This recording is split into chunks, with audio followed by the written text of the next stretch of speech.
Now, this opening slide, the picture in the background is the building we developed 10 years ago now for National Australia Bank for their global headquarters for wealth management. It's built in Melbourne's Docklands, which is not dissimilar to the London Canary Wharf, except our Docklands in Melbourne are a lot closer to the actual city. But what is interesting in this building is along the northern facade, and of course in Australia you want to face north to get the sun, we have all these winter gardens built in that building, and the 4 chimneys you see are painted black at the top. The reason they're painted black is the sun, the hot Australian sun, hits those chimneys, creates a convective current, which then draws cool, fresh air from underneath the building to ventilate all the winter gardens. So Melbourne being a fairly temperate climate, not as hot as Sydney and Brisbane, about approximately 300 days of the year, this form of natural ventilation cools the front of the building. So that's just one of the many innovations. And it's hard to believe that 10 years ago we were doing things like this, but there was this great impetus. Now, what is the GPT Group? A bit of background. There's a bit of local history here, in fact, because back in 1918, a young baby was born. All babies are young, I guess, but a baby was born by the name of Dick Disseldorf in Utrecht, not far from here. And in 1951, he was sent out to Australia by his then company, Bredero in Holland. I'm not too sure whether that company still exists. No, it's not. No, it doesn't, well, okay. Actually, it does, but only it's a small company, yeah.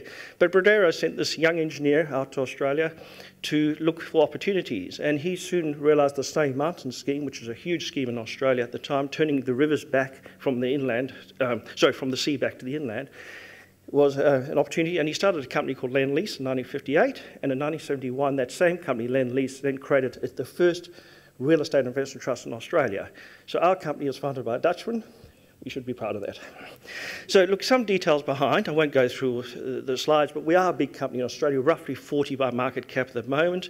What we're very proud of is the global DJSI rating for real estate. We've won it 2 years in a row. We're working very hard to make sure we can win it this year.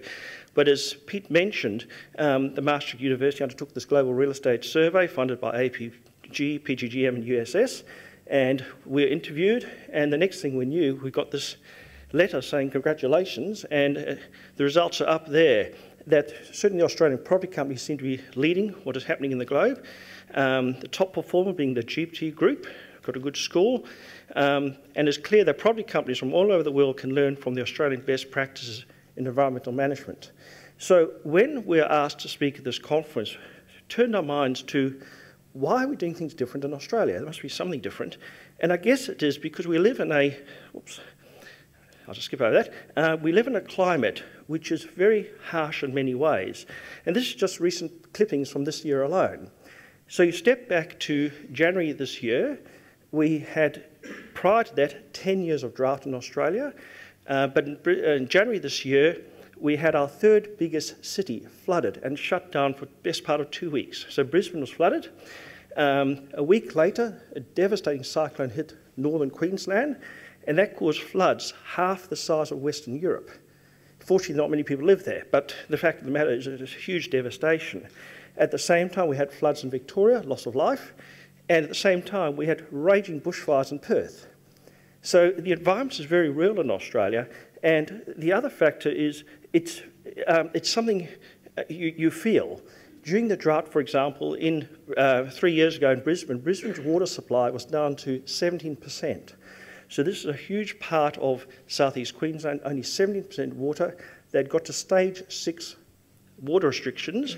Stage 7 is you shower with a friend. We didn't quite get to showering with a friend, but it was getting very close. And so you just could not use a hose. You're very restricted what water you could use. So there's a serious concern. And on a more personal note, and jumping to, in terms of the community awareness, but the Every Drop Counts program was very much reinforced in our schools. My 2 kids who are at university now, but teenagers then, I was involved in a number of the bushwalking expeditions my children did. And I remember once, about 4 years ago, standing at the edge of the main river supplying Sydney with its water, and it was from here to roughly just the width of this small section in front of me, and you could walk across without getting your shoes wet. And so for 50 kids to be told, this is Sydney's main river supplying Sydney, it's virtually a dried up creek, and we've got to supply 5 million people. So again, I guess because of the nature, maybe I'm reinforcing the point, it's very much close to home that we have to conserve very precious resources, particularly water. I will comment Earth Hour, which is next week, actually started in Australia in 2007. We were one of the original signatories, and it's now gone global, which is, again, it's maybe another feature that things do happen a bit differently. Here's a history of what's been happening back in Australia, and the point I want to make that none of these were mandatory. So back in the mid-90s, the federal government challenged industry in general, not just property, industry in general, to reduce greenhouse gases. GPT signed up in 1997.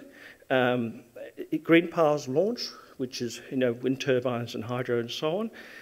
In 98, the Australian Building Greenhouse Rating System was launched, which is ABGR, and that is a measure of the amount of energy a building uses and scores you from 1 to 5 stars, stars being very good practice, 1 being very poor. And in 2002, that system then morphed into what we call the NABERS system, National Australian Built Environment Rating Scheme, and that applies right throughout Australia with different parameters depending where you are, because of, obviously it's hotter up north and colder down south, and a number of other programs.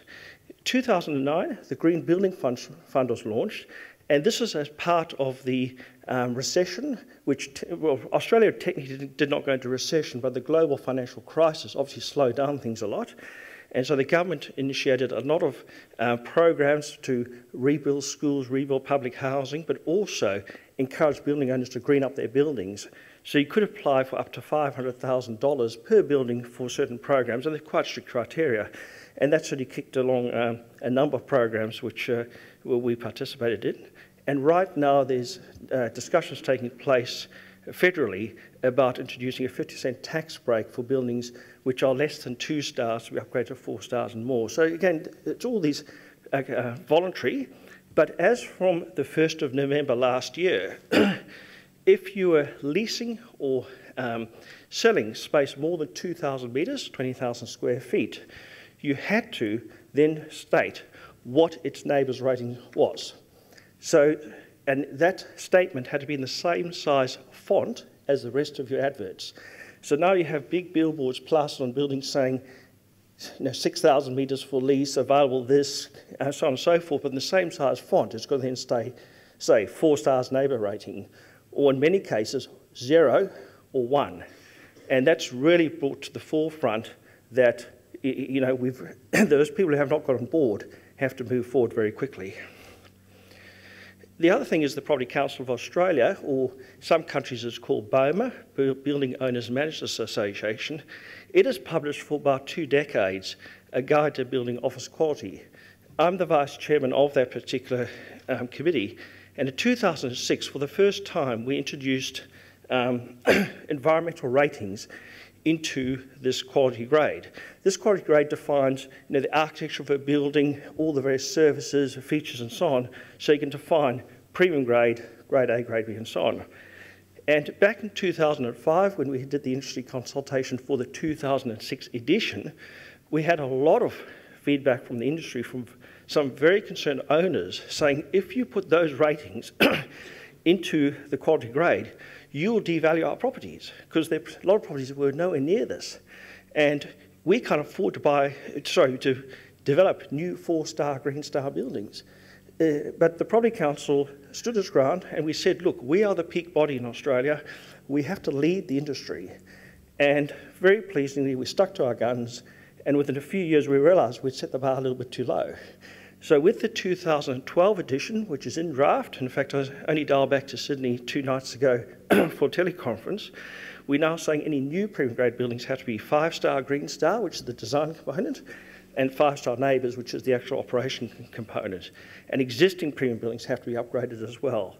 So now, again, this is all voluntary, but it's mandated to disclose what your ratings are. So you can see there's a lot of pressure to actually improve your buildings. So the benefits are, if you look at developing a building, and we've said this for about 10 years, if you develop a building that is not the highest environmental rating at the time you're developing it, you're developing an obsolete building, because it takes 3 years to develop a building, and you could well be obsolete if you don't go for the highest possible target. And in terms of existing buildings, the greener the building, the stickier the tenants. So in other words, green buildings, tenants tend to stay because tenants invariably upgrade when they come to the end of a lease.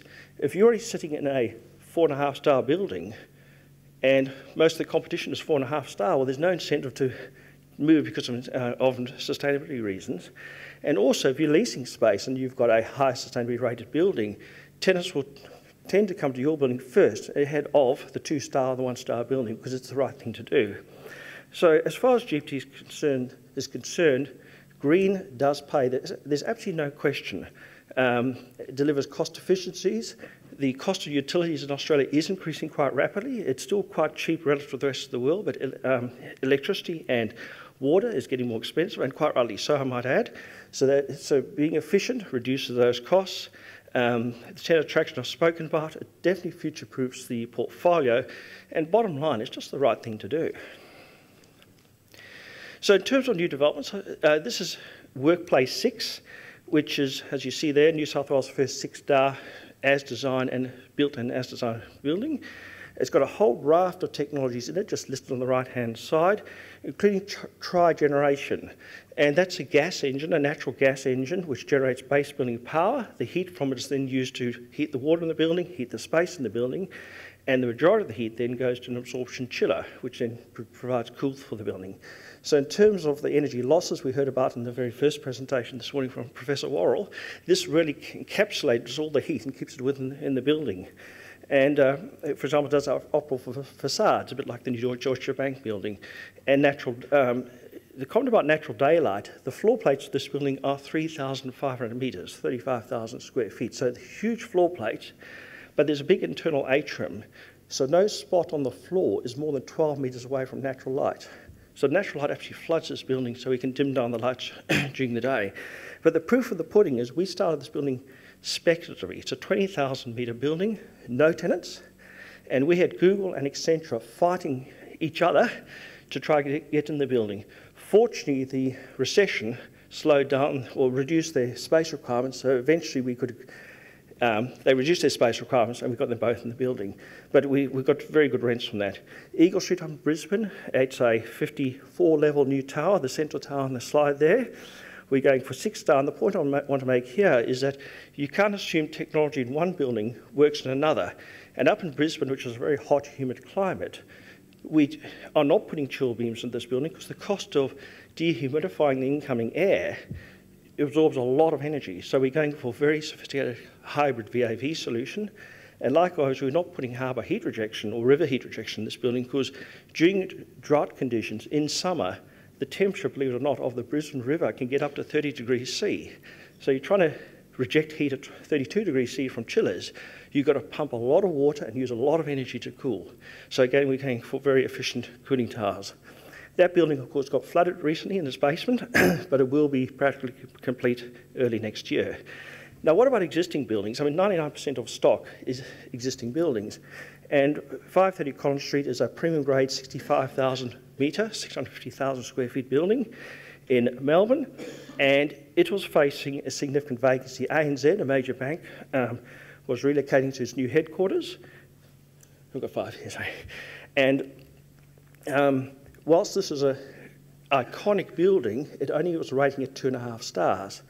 So what we did, as my previous speaker, we actually entered a energy performance contract, in fact, with Honeywell, but in a different form. We can source debt much cheaper than Honeywell could, or any of the contractors could, because of our very high credit ratings. So this performance contract, what Honeywell wants the energy saved, but the security for us is a bank guarantee, a very big bank guarantee. So they don't achieve what they say they're going to achieve. We just get the money back on the bank guarantee. So it's a slightly different form of EPC.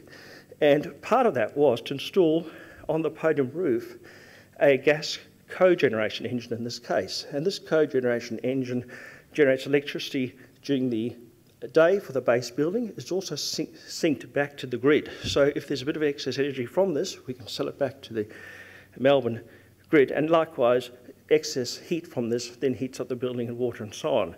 So this is a retrofit in the building, and it's now moved that building from 2.5 stars to 5.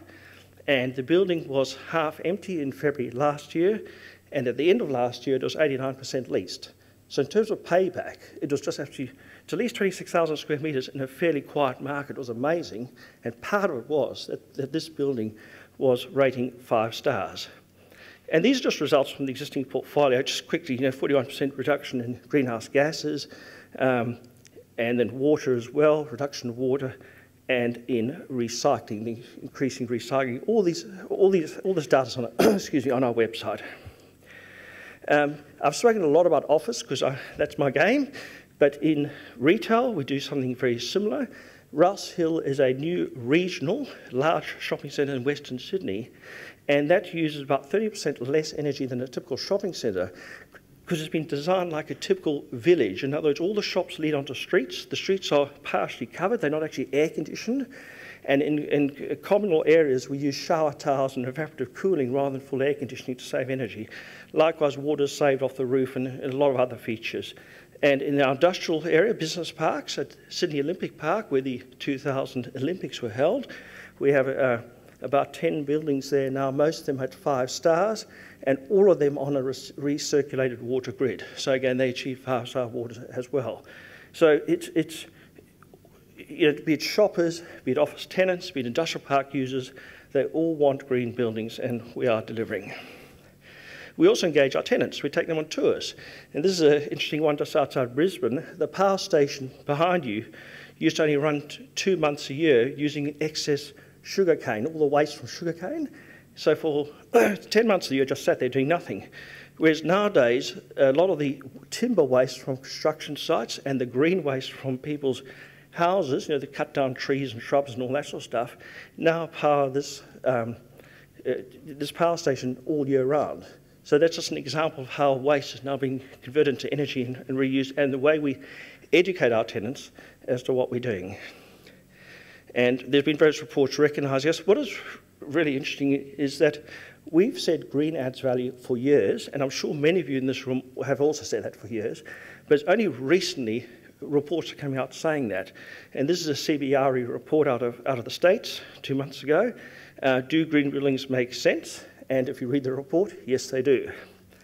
And then IPD, which is based in the UK but has a branch in Australia, launched a report at our Green Cities conference a few weeks ago in Melbourne. And that confirms that the spread between rated and non-rated buildings is about 400 basis points. That's huge. And the rated office buildings have lower cap rates. I do stress this is very preliminary research from IPD, and it'll be very interesting to read this report a year later. And on top of that, the Australian Property Institute, the peak valuer body, is having a seminar on the 15th of April all about valuing green buildings. Is it all in the cap rate, or is it increased rent? Anyway, that would be a very interesting session to go to. So there's definitely this groundswell that green does pay.